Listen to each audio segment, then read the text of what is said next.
안녕하세요. 프로파일러 권윤영입니다. 반갑습니다. 긴장하신 거 아니에요? 긴장하신 것 같아요. 제가 이 뉴스 습관이 돼서 지난 20년간 대부분 머릿속에 떠오르는 사건이 있다면 그 사건 현장에는 거의 다 있었을 것 같습니다. 저는 어차피 여기 지금 경력직이니까 안정감 있게 할 얘기를 하겠습니다. 안녕하세요. 저는 소설 쓰는 장강명이라고 합니다. 저는 기자 생활을 11년 정도 했는데요. 사회부, 정치부, 산업부 이렇게 일을 했고요. 별명, 제 별명 또라이. 제 입으로 말씀드리긴 참 쑥스러운데 기자 상도 꽤 받았고 사회파 소설가 불리고 있고 저도 그렇게 생각을 하거든요. 지금 제가 범죄 소설을 쓰고 있습니다. 네, 안녕하세요. 저는 주로 범죄 피해자들을 지원하고 변호하는 일을 많이 하고 있고 저한테 주어진 일을 열심히 하는 게 뭐 작은 정의를 실현하는 것이라고 생각하니까. 새롭게 들어오신 세 분의 박사님이 다 그 사건에 관련 현장을 가시는 분들이라는 거죠. 실전 경험이 있으신 분들이라는 게 이번 시즌 2의 좀 다른 점인 것 같아요. 강원도 바닷가 오고 느끼신 적 없어요? 우리 어렸을 때 여기 오면 주로 어촌이었어요. 막 그 그물들이 네. 어망들이 이렇게 틀어져 있고 막 이랬는데 지금 어느 순간 동해 해변이 서핑을 하는 중심으로 바뀌고 되게 느낌이 달라졌어요. 그리고 강릉에 의외로 커피집이 맛인 집이 많아요. 그 거리가 생겼죠. 네, 커피 거리가 있더라고요. 커피 네, 거리. 거기 다녀왔어요. 맛이 어떻던가요? 아, 저희 스타벅스 마셔가지고 맛을, 네, 강릉의 진짜? 맛을, 고유의 맛은 못 느꼈습니다. 네. 아, 여기가 시작이구나.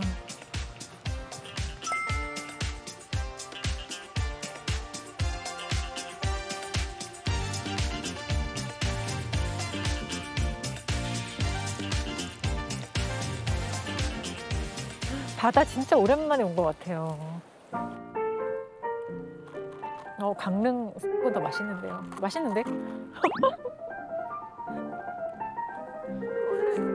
저 커피 되게 좋아해요. 네. 합법적인 뭐 마약 같은 거 아니에요. 다 드시지 않나요, 요새? 그죠? 네, 커피 되게 좋아해요. 어느 수사본부에서 밤샐 때는 커피를 밤새 진짜 한 20-30잔씩 먹는 것 같아요. 저는 아침에 일어나면 커피를 마셔야 그날 아침의 시작이다.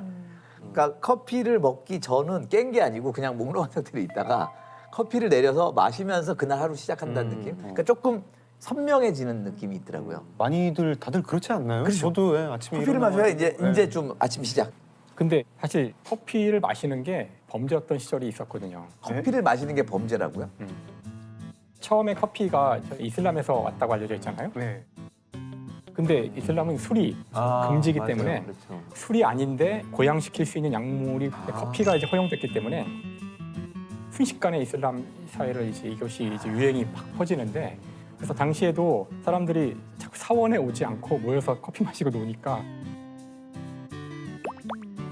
몇 번이나 금지령을 내려요. 이슬람 정권에서. 자꾸 말 안 들으니까 나중에는 그 2번 걸리면 사람을 포대에 넣어서 묶어가지고 바다에 던지는 그런 일도 있었을 만큼 금지를 시켰거든요. 근데 이게 잘 안 되죠. 그다음에 이게 이제 마시다 보면 이게 피를 끊을 수가 없는 그런 것도 있고 자꾸 많이 마시면은 좀 몽롱해지기도 하고. 맞아요. 어쨌든 이게 유럽으로 넘어온 게 1650년대거든요.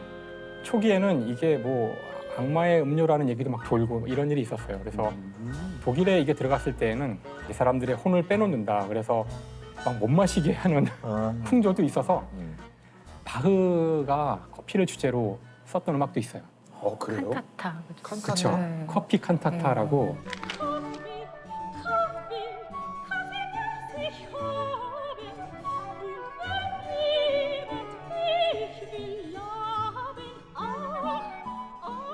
그래서 그 브랜드가 있구나. 그렇죠. 근데 결국 그 독일 쪽은 결국 프로이드리 대왕이 금지시켜요. 커피가 이게 굉장히 팔자 센 음료네요. 그럼요. 진짜. 정말 이거는 위험한 음료죠.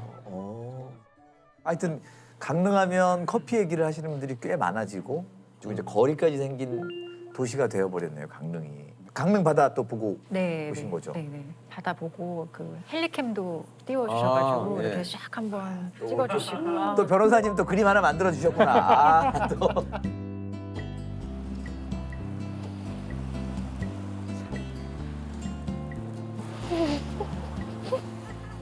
우와, 진짜 멋있다. 헬리캠 처음 봐요. 실제로.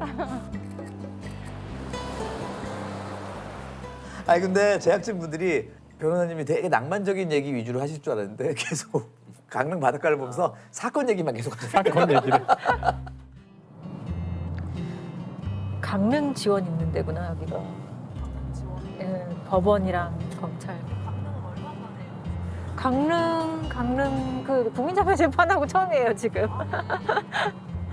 이게 춘천 사건 때문에 커피 거리도 한 4년 전에 그때 처음 오고 지금 한 4년 만에 처음인 것 같아요. 근데 되게 많이 더 좋아진 것 같아요. 커피 요새 되게 텀블러에 많이 담아서 먹잖아요. 근데 그 텀블러와 관련된 최근에 있었던 되게 엽기적인 사건이 있는데 텀블러가 범죄에 활용된 사건이 있어요. 그래서 텀블러가 예, 범죄. 아, 네네네. 공무원 남성이 동료 공무원 여성의 텀블러에다가 자신의 정액을 몰래 넣어두는 그런 엽기적인 이제 범행을 저지르는 사건이 발생을 했어요. 그래서 이걸 흔히 좀 정액 테러다 이렇게 명명을 하는데 그러니까 이유가 동기가 뭐죠? 동기가 보통 그런 거에 동기는 뭘 것 같으세요? 너무 그냥 뭐 이상성욕? 그렇죠. 아, 대부분 그렇죠. 네, 자신의 어떤 성적 만족이라든지 뭔가 쾌감을 위해서 성적 테러죠. 성적 예. 폭력이에요. 테러고, 성폭력. 네. 전형성 폭력인데 예전에 그 칼을 갖고 다니면서 작은 칼을 짧은 반바지나 치마를 입고 다니는 여성들 버스 정류장에 서 있으면 이렇게 상처를 내고 네. 도망가는 사건이 있었거든요.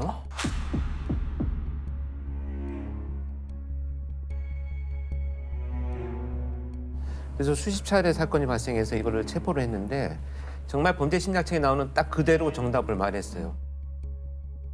너무 성적 쾌감을 찾기 위해서 그런 행위를 했다. 그래서 형사가 물어보죠. 그 행위와 성적 쾌감 전혀 연결고리가 없는데 그랬더니 그렇게 할 때 그 여성의 반응이 너무 궁금했다.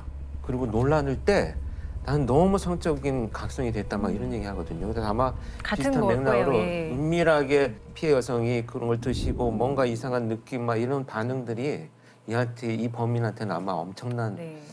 그 영향을 줬지 어떻게 않을까. 발각이 됐을까요?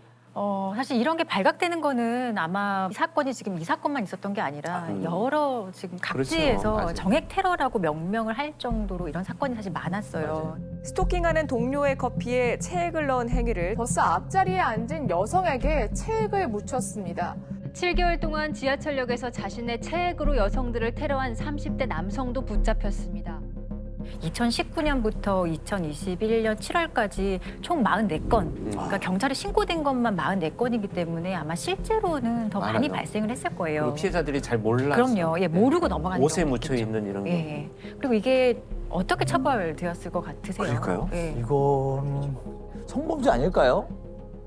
질문의 의도를 보니까 굉장히 뜻밖의 이걸로 뜻밖의 처벌됐을 죄로. 텐데 예. 텀블러 속에 커피가 내 거니까 뭐 내 사유재산 손괴했다 뭐 이런 맞습니다. 손괴, 네. 손괴죄. 성범죄가 아니고 재물손괴죄로 재물손괴. 처벌이 됐어요.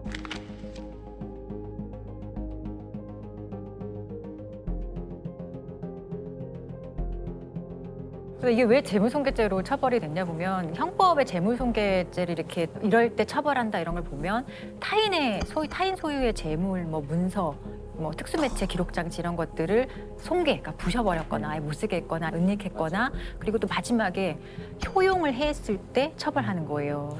효용을 해야 한다는 게 어떤 의미냐 하면 사실상 감정상으로 이 물건을 본래의 용도대로 사용할 수 없게 되었을 때 그때 이제 효용을 해야 한다 이렇게 보거든요. 그럼 이 사건 같은 경우는 사실 사실상으로도 쓰지 못할 거고 특히나 감정상으로는 더더욱 이제 이 텀블러를 사용할 수가 없겠죠. 그렇게 되면 이 재물, 그 손괴된 재물의 금전적 가치는 되게 작잖아요. 그렇죠. 그럼 예. 그 정도만 보상받는 건가요? 원래는 재물손괴죄에서 풍계된 그 재물의 가치 그 정도 선에서 벌금형이 보통 선고가 되거든요. 근데 이 사건은 결론은 벌금 300만 원이 선고가 되었어요. 근데 300만 원이면 다들 너무 행위에 비해서 너무 적다 이렇게 느끼실 건데 실제로 재물손괴죄에서 벌금형을 맞아요. 선고하는 것 치고는 상당히 중요한 네, 선고를 네. 한 거죠. 지금 성범죄로 했으면 기소가 안 됐거나 아니면 무죄가 됐을 확률이 크다는 뜻인가요? 그렇죠. 지금? 이게 처벌을 못하는 이유가 이런 행위를 우리는 성폭력 범죄로 처벌하는 법률을 가지고 있지 않기 때문이에요.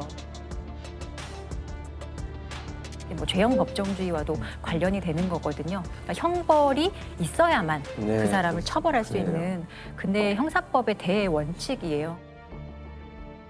아무리 이 사람이 뭔가 도덕적으로 파렴치한 행동을 했다고 하더라도 그 행위를 한 당시에 법률에 이 사람의 행위를 처벌하는 범죄의 종류나 내용이 규정되어 있지 않다면 어떤 방식으로도 이 사람을 처벌할 수가 그렇죠, 없거든요. 그렇네요. 이건 너무나 당연한 원칙이기 때문에 와, 이게 보면 결국 시대의 변화에 따라서 성범죄에 대한 규정의 범위라든지 또 법안 발의가 네. 계속 있어줘야 될 네. 것 같다는 생각이 들거든요. 네, 맞아요. 성폭력 범죄 같은 경우도 사실 형법 제정할 당시에 우리가 핸드폰도 없던 시절에 불법 촬영, 유포 이런 거 맞아요, 맞아요. 상상할 수 그쵸, 없었거든요. 맞아요. 근데 그런 게 뭐 이렇게 신촌 백화점 사건을 계기로 또 입법이 되고 여자 화장실에 몰래 카메라를 설치했던 서울 신촌에 있는 그레이스 백화점입니다.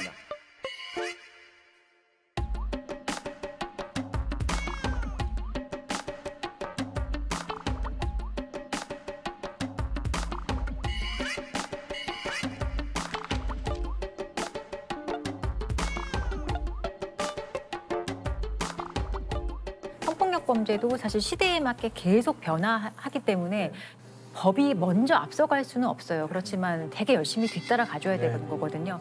이 사건 같은 경우도 이것도 좀 강제추행죄로 처벌을 하자는 취지로 형법 개정안도 발의가 되어 있고